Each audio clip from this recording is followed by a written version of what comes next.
So we have some interesting news when it comes to former WWE Superstar Zelina Vega and her next move in the world of professional wrestling. Now, of course, Zelina Vega was released by WWE last year after clashing with the company over the third-party platform edict handed down by WWE Chairman Vince McMahon. But Zelina Vega looks to have signed a new contract with a new company. Now, we'll touch on this in a second, but Zelina Vega was surprisingly released by WWE towards the end of 2020, as I mentioned, after a conflict surrounding the company's third-party platform rules.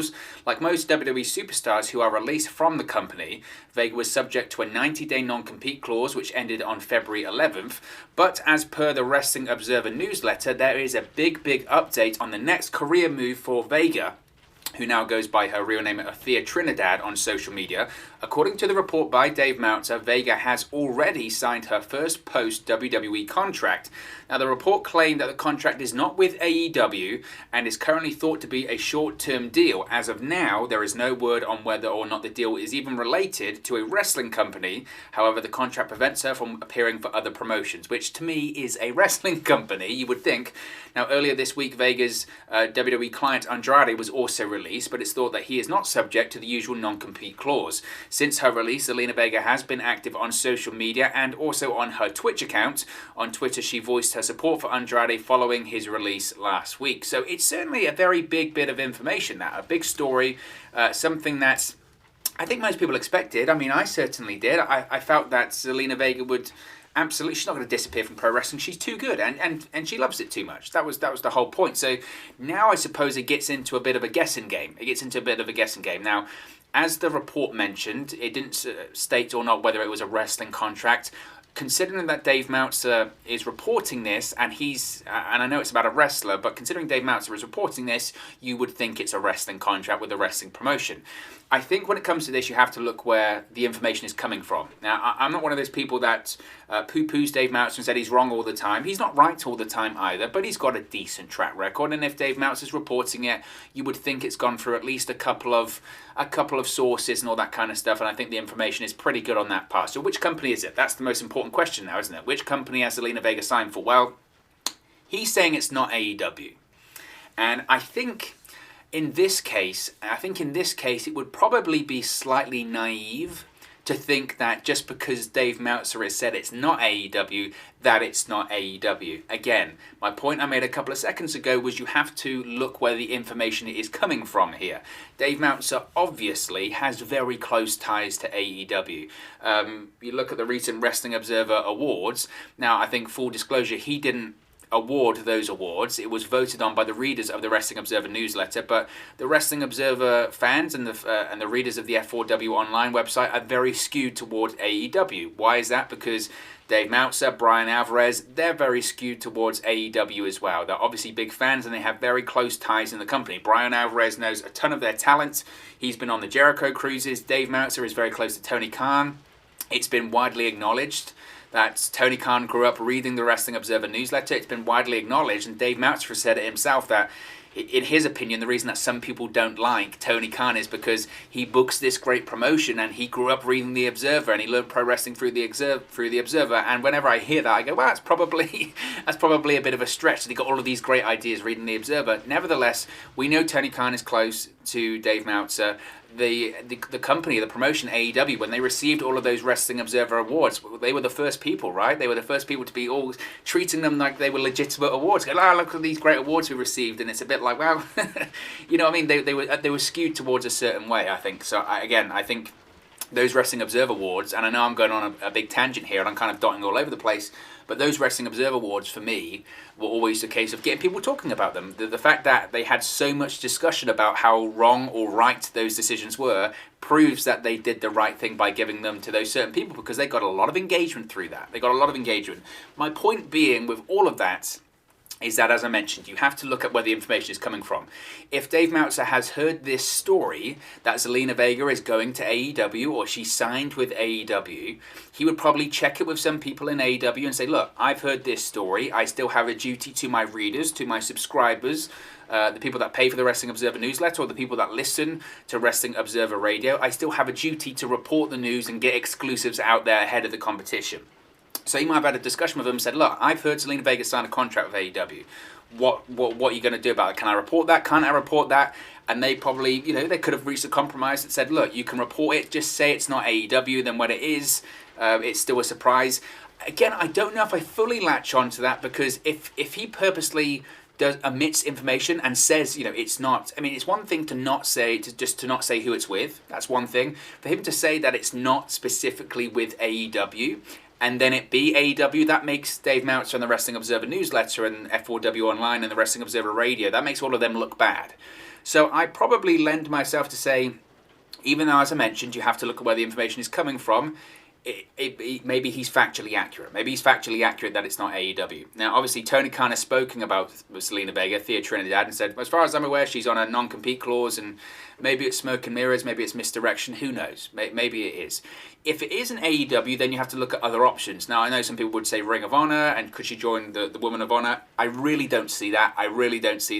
I know there have been some people in the comments and some people online saying about Andrade that he could join Ring of Honor, and it's a possibility.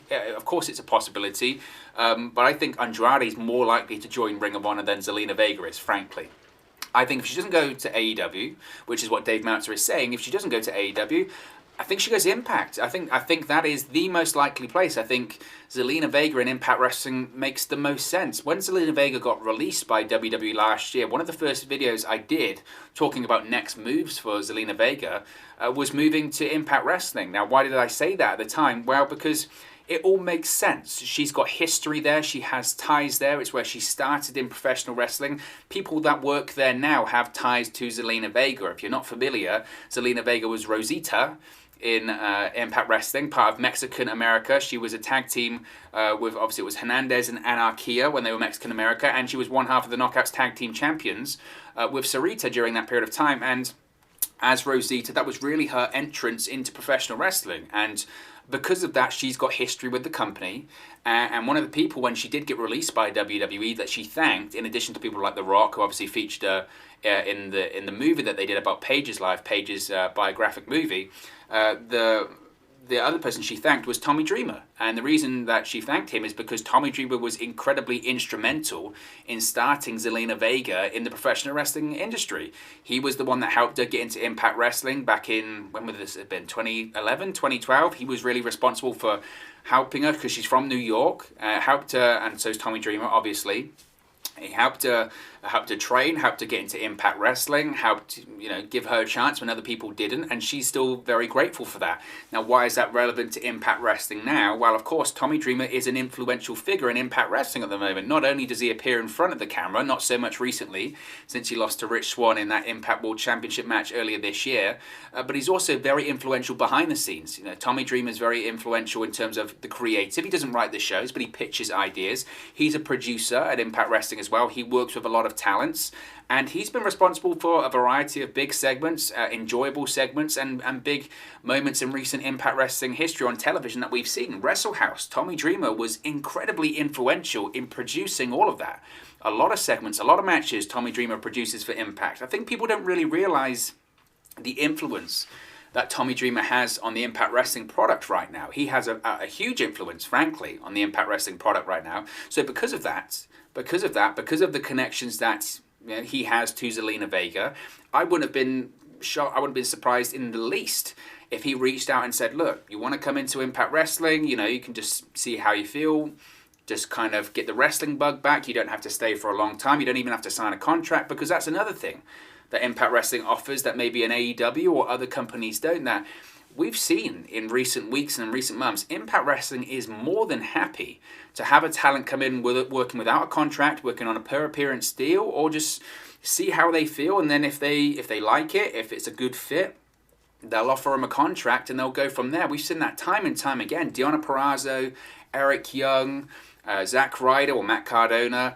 a plethora of EC3 when he was in. Blake Christian was working without a contract. So many names either come in on these very short-term deals or just a per-appearance deal just to, scratch that wrestling itch, if you will. See how you feel. See if you like the way that Impact Wrestling does business. See if you like the way that we operate, to get your name out there, just to wrestle, to get on television, whatever you want to do, just to get your name on social media, whatever. Impact Wrestling have been very, very flexible. Arguably, they are one of the most flexible companies in terms of what you can and can't do contractually at this point. Now, obviously AEW have some stars working for them that don't have contracts or on per appearance deals and can do all of their outside stuff. But I don't think any company, in terms of high profile names, like a Matt Cardona, he's not working with an Impact Wrestling contract at the moment. He's just doing per appearances and he's happy doing that.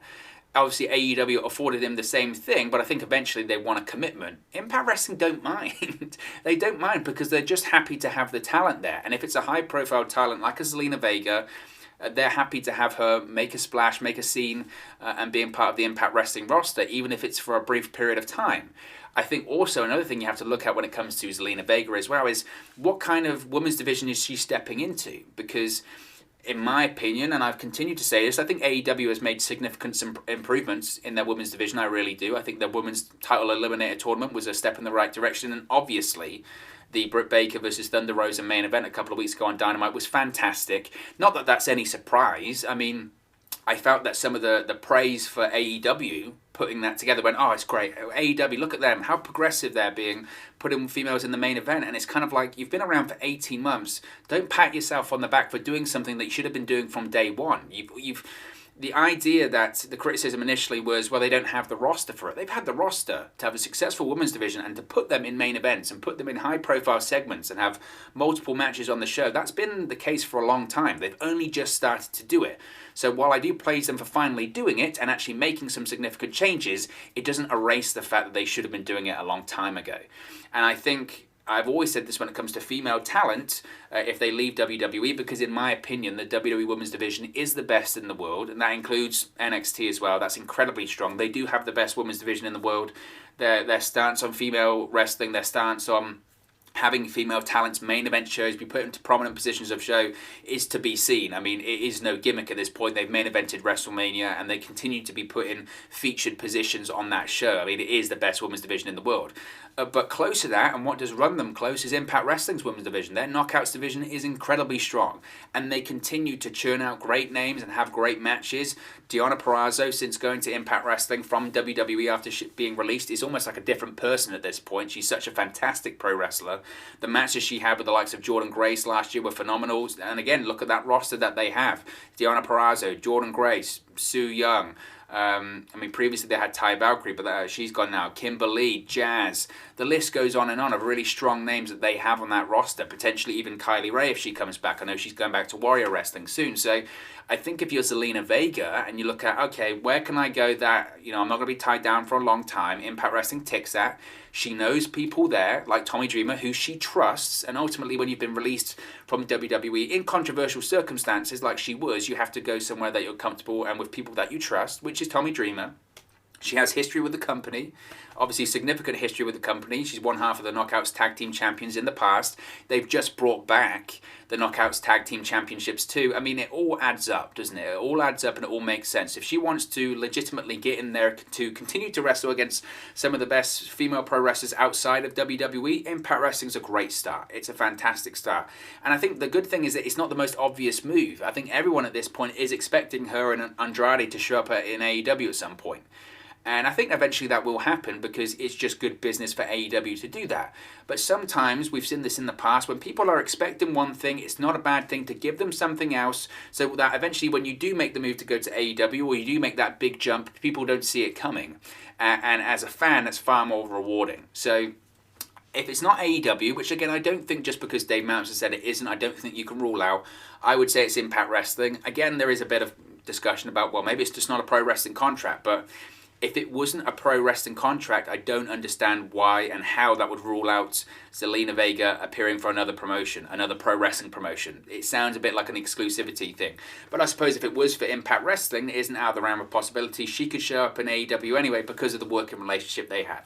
So there's certainly a lot to look into there. It's very exciting. I'm a fan of Zelina Vega's work. Hopefully she gets reunited with Andrade in the future. But even if she doesn't, she's more than talented and has far, a huge amount of talent in her own right anyway. She'll succeed in Impact, in AEW, in Ring of Honor, wherever she goes, whatever she does, she will succeed because she's just too talented not to. But of course, as always, it's just one man's opinion. What are your thoughts on Zelina Vega signing her first post-WWE contract? possibly not with AEW, but an undisclosed company. Let me know your thoughts in the comment section below. I'll do my best to respond and reply to all of your comments. Really enjoy interacting with you guys, talking about Impact Wrestling, AEW, WWE, New Japan Pro Wrestling, all things pro wrestling here on the channel. So be sure to get involved in the community, drop a comment below. All opinions are welcome. If you have enjoyed this video, please do smash a like on the like button too. It really does help us out here on YouTube, get the rankings, and get into people's recommendation feeds if they haven't seen our videos previously. But most importantly, if you haven't already, please do subscribe to Wrestling News 365. You can do that by clicking the bottom right-hand corner of the screen right now, or if you wait a few seconds, there'll be a subscribe button at the end of this video along with another video for you to watch. Thank you very much for watching, listening, streaming, or have you come across this video today, and I'll speak to you again very, very soon. Hey guys, thank you for watching, listening, streaming, or however you come across this video today. Be sure to click on the video on the right there to watch our next video, or click the bottom there to subscribe, or the bottom right hand corner. Thank you very much, and I'll speak to you again very soon.